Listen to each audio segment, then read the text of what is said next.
I fucking... Fuck out of here! So, you have decided to become a Marxist. Good. Welcome aboard, friend. The path you have decided to take part of will be very long, but very worthwhile. Let us begin. To start, I must preference that I myself identify as a Marxist, specifically a Marxist-Leninist-Maoist, and I've been on this path myself for 2 years now. To be brief, Maoism is the third and highest stage of Marxism, following the second stage of Marxism, Marxism-Leninism, and the first stage, Marxism, otherwise known as just Orthodox Marxism. Maoism as a higher stage incorporates all the teachings of the main figureheads, Marx, Engels, Lenin, Stalin, Mao, and Gonzalo, as well as all the experience that these individuals and the parties/formations they found or were part of teach us, of which we've been for nearly 200 years now. Marxism itself is very dense in terms of philosophy and beliefs, and it's kind of easy to be overwhelmed. Thankfully, the main theorists, as well as other theorists, some kind of smaller, some larger, depending on who you ask, and in the most recent years, the advent of platforms like YouTube, Medium, and Quora, learning about Marxism is pretty much easier than ever. To start off with, the best place to learn will always be the literature itself. There isn't much in the way of better info than straight from the horse's mouth, and the various books and articles that the main heads as well as others have published are the best place to look. To these ends, there are various reading lists, some of which I will list in the description of this video, which can give you a general guide on how to approach these books, as Marxism as a science is much more complex than any rightist or liberal will make you think. It's typically how you hear the trite of stuff like Venezuela, no iPhone, or you're starving to death. It's much, much, much deeper than it actually might be made out to be. Of course, deep diving right into the books might prove challenging for some, especially for myself. It took me a while to get into it, and to this end, there are generally good places to look for help. There exists a plethora of decent Discord libraries and communities on places like Reddit that can assist newcomers to Marxism with easing their way into theory.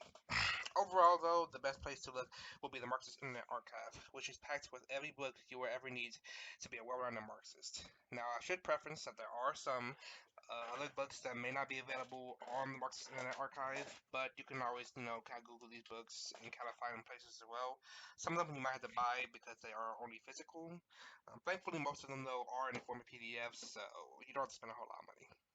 I should, of course, preference that while YouTube can be a good source as well as the internet in general, it is hard to follow the correct path and into what we as Marxists refer to as revisionism. Revisionism, put bluntly, is a revising of established theory for one's own ends, typically manifesting in today's world as backsliding/being on the path of capitalism. To this end, certain countries have been labeled as Marxists as all guilty of this. More specifically, the countries you may have heard of as being AES, or actually existing socialism. These countries are the Democratic Republic of Korea, or the DPRK, aka North Korea, Vietnam, Cuba, Laos, and especially the People's Republic of China, have all been labeled as AES, and as one who studies Marxism will be able to understand, are not examples of socialism, but instead examples of revisionism. Now, this doesn't mean that they are always revisionists, but it just means in the current day, as of this date, they are, in fact, revisionists.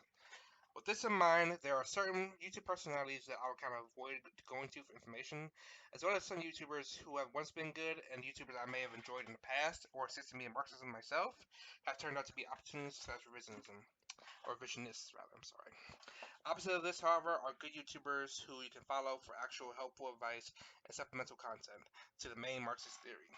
YouTubers such as Marxism Today, Premier Matthew, Black Red Guard, Maoism for the Masses, and Banking Kang are all good places to look for supplemental, keeping that word in mind, supplemental Marxist theory. Bear in mind, however, that this content, as well as the other articles you may find in other places on the internet, are ultimately a supplement to Marxism, not the main course. Your main understanding should come from the theory itself. So basically, this is just saying, what I'm just saying is that, yes, these YouTubers are good. They can be very helpful in your path. But if you really, really want to be an actual well-rounded, actually knowledgeable Marxist, you have to go into the theory itself.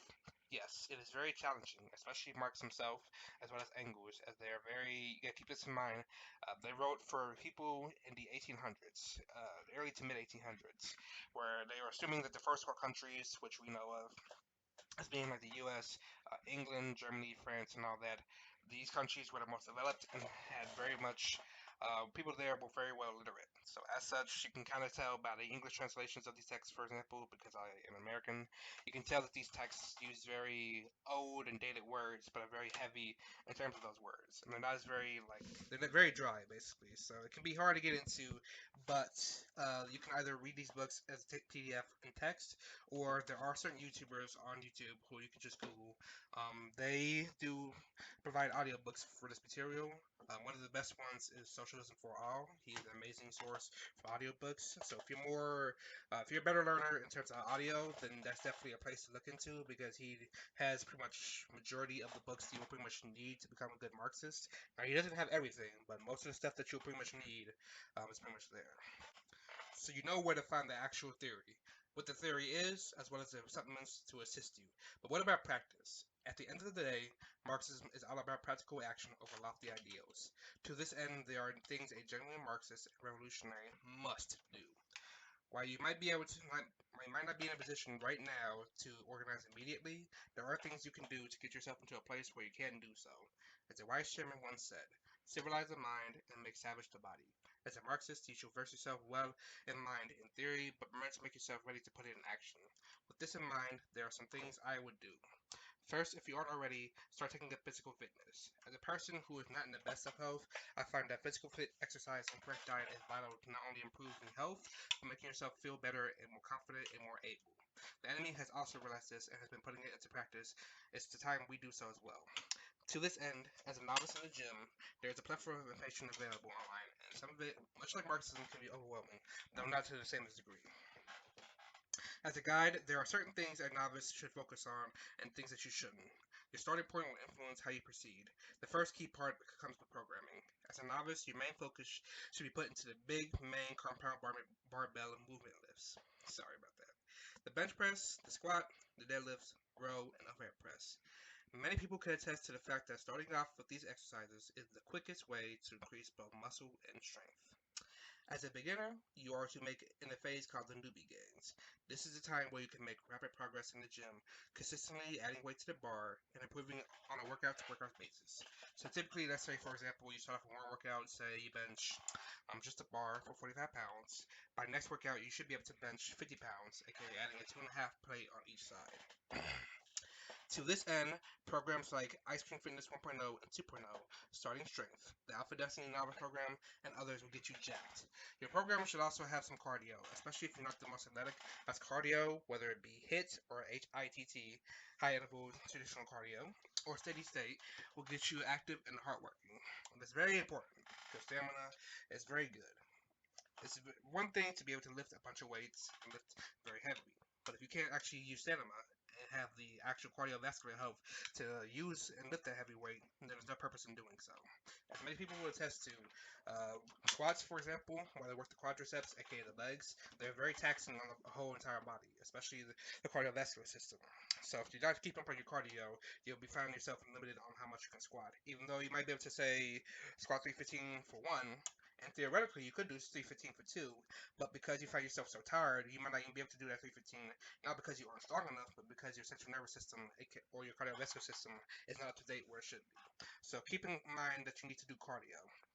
A lot of YouTubers will minimize cardio to some extent, and it's very easy to kind of think of cardio as like a secondhand kind of thing. And yes, you will get some cardiovascular benefits just from lifting weights itself, but it doesn't hurt to kind of go on the treadmill. However, keep in mind that you should only do your cardio after the weightlifting session. The main idea is to get stronger and build more muscle. If you focus too much on cardio in itself, you might end up actually hijacking your gains because too much cardio will require the body to start feeding off of not just your fat deposits, but as well as your existing muscle calories that are needed in order to actually produce the energy that you need to do the cardio. But in tandem with this, diet is the most important part. It is very, very, very easy to go into the gym and just lift a bunch of weights. But the hardest part that a lot of people don't focus on is the diet. While we still live in capitalism and food is kind of somewhat available, at least in the first world, it is best to take advantage of this and figure out for yourself a good diet that covers all the basic macronutrients. Those macros being protein, carbs, and fats, as well as fit your overall calorie goals to make you either lose weight or gain weight. This is especially prevalent for people who are more skinny or fat. If you're more on the obese side, you're more so looking to reduce your overall calories. typically about 300 to 500. This is what bodybuilders call a cut. If you're on the more skinnier side, it's the opposite. You want to increase your calories from 300 to 500. But the main point thing is you need to find your maintenance. Your maintenance calories are going to be how much calories you need to maintain your body weight overall given your exercise. Or like what's called basically your activity level. So activity level basically means, what do you do throughout the day? If you're more sedentary and you might just sit around all day, then that's be activity level. If you're more active, you may like go to a job that requires you to say be active in construction or like run pack product or like stand for long periods of time, that'd be more of an active level. A lot of calorie calculators, when you go online to calculate this, will ask you what your activity level is. So it's very, very important that you kind of qualify and kind of get to know what your activity level is, because depending on what that is, you could very much easily get yourself the wrong amount of calories and either gain or lose weight at too much of a fast pace, or you might not even gain anything at all if you don't do it right. Make sure you're also eating whole foods. So do not think you can just bulk up or cut down on just eating fast food and sugary drinks and stuff like that. No, you need to eat whole, clean foods, whether it be stuff like oatmeal, PB&J sandwiches, wheat bread, rice, baked chicken, not fried, greens, stuff like that. Things of that nature. Clean, whole foods will pretty much ensure that you're actually healthy what you're eating. Because you can cut down. You can only exist in or eat like 2,000 calories, but if your 2,000 calories consist of McDonald's and like Cokes, you're not gonna be healthy. Versus the person who say eats 2,000 same amount of calories, so 2,000, but they actually eat like clean whole foods. Even though they're both eating the same amount of calories and might even weigh the same, one person's health is gonna be significantly better than the others. These skills themselves that you'll develop when it comes to training are definitely going to be helpful for Marxism, especially if you're very serious about it, because just to kind of get into the deep end of this thing, revolution is obviously inevitable. We as Marxists believe in revolution. You can't wage revolution while being 200 pounds overweight. That's a fact. Now, maybe theoretically you can do it, but from what I've seen, no. Uh, Reactionaries, they already kind of know this, which is why a lot of gym spaces as well as online YouTube are plagued with reactionaries. So the enemy kind of already knows this stuff, so we need to get onto this as well, because it's very, very big stereotype about what leftists being very weak, very timid, and we're trying to break that. Not just on YouTube online, so we can flex online, but also because when stuff happens, we actually are able to get active. So people like Revival Fitness, Charlotte Awani, Alpha Destiny, Jeffrey Schofield, and Korea Elite Fitness. These are people who actually give good training advice and diet advice for naturals. Because keep in mind, when I say natural, as tempting as it is to take steroids and kind of like hyper accelerate the gains and kind of make yourself really, really big and really, really muscular, that's not the thing we're doing here. Yes, we are on a time constraint because of climate change and because the enemies are learning this stuff, but that doesn't mean that you should waste your life away essentially injecting a needle. Not only is it highly illegal, but also it's just very, very dangerous and stuff like that to your body. Even if you do, quote unquote, know what you're doing, it's very, very easy to kind of fall off and to kind of get yourself hurt in a situation where if you just have more patience, you will make the gains anyway. Because despite being a natural, you can still make great gains. It just takes more time and it just takes more consistency. But once you make those gains, maintaining it and actually building up beyond that is very easy. Versus if you take steroids, any gains that you get from the steroids that are not part of your natural body's potential, it's going to basically fall off once you stop taking the steroids. And especially in the revolution time, you're going to have access to those steroids. And when that happens, you're going to be sitting there feeling sorry for yourself because now all of a sudden you shrank down a lot. You probably feel worse, and now you have to deal with the consequences on your body that steroids typically gives you, such as heart problems, liver problems, and other stuff like that. So stay natural, guys and girls, and those who bounce in between. Now that we've kind of tackled the mind and the body, let's take little bit more about practice. Marxism, of course, advocates for organization as a class to reach out to the desired outcome of communism. Because at the end of the day, we are proletarians. Okay? Well, at least I hope that you're a proletarian if you're watching this, or at least petit bourgeois. If you're a big bourgeois, then fuck you. To this end, joining existing orgs or creating your own will help. Now, keep in mind that not all these orgs that are around, especially in America, are good. So stuff like the CPUSA, PSL, and PCUSA, these orgs suck. CPUSA and PCUSA They're both very much revisionists, and PSO are Trotskyists, and all three of these orgs, but mostly PSO, have had very big issues with male chauvinism and sexism, as well as straight up rape cases. So these are not orgs that you should be getting into. I do know some comrades who are trying to join the CPUSA who want to engage in entryism and try to change it from within. Personally, I think this is a huge waste of time because this is a very established organization that's been around since at least the 1930s. And at this point, the CPUSA are basically stooges for the Democrats. So, like I said, it's a very much a big waste of time. Maybe you can pull people who are in there away from the CPUSA to make their own org, but trying to change the whole entire org itself, it's not good use of time. If you can't find a decent org in your city, you can definitely start your own. It could just be something as small as a study circle. One of the orgs I was just recently in, we started out basically as a study circle here in Ohio. So that's just something you can do, just kind of start small. You don't always have to go big, like national, if you don't feel comfortable with that, especially if you're living in a city that doesn't really have that much in terms of national chapters. Like there are some orgs, for example, like the SRA, which is a gun club association. Some of those places do not even have chapters. So there's nothing wrong with starting small and starting like your own kind of study circle or anything like that. Just as low, so long as you're not just studying, because the eventual goal is to build like an actual organization.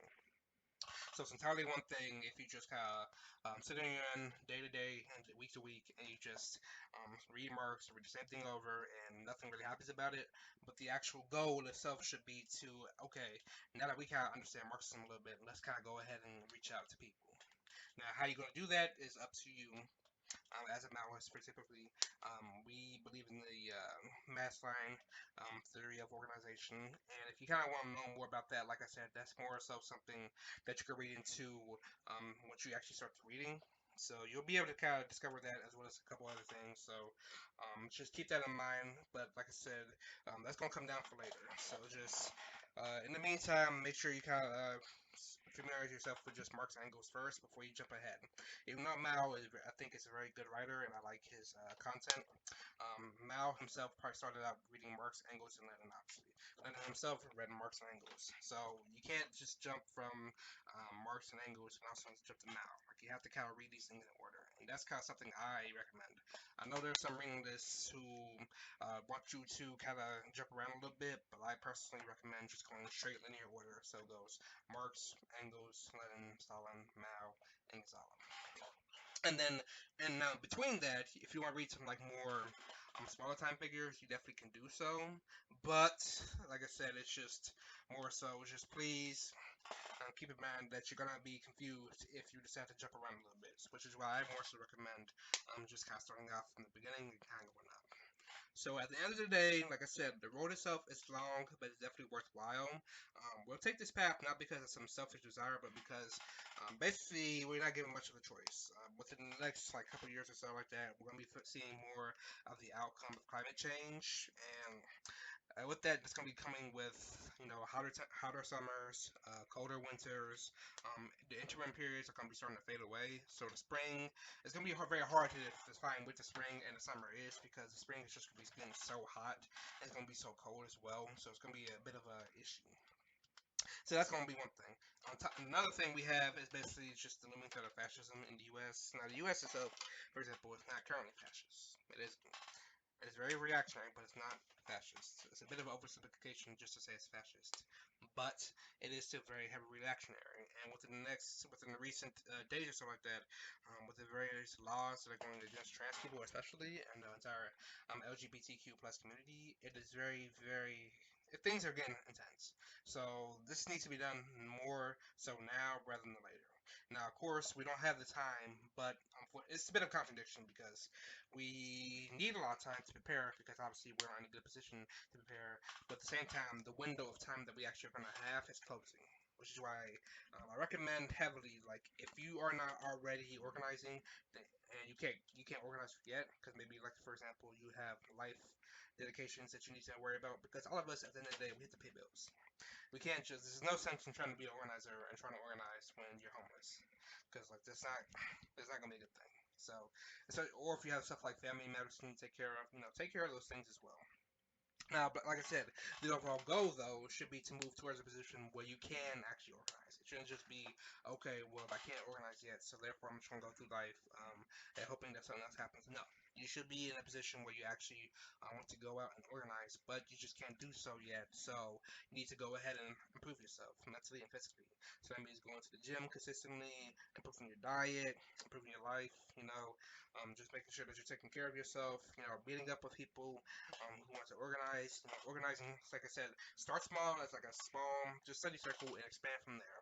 Now, what's going to end up happening in the future, I can't tell, but like I said, we don't have a whole lot of time. But in any case, this video hopefully at least gives you kind of like an idea to where to start off in.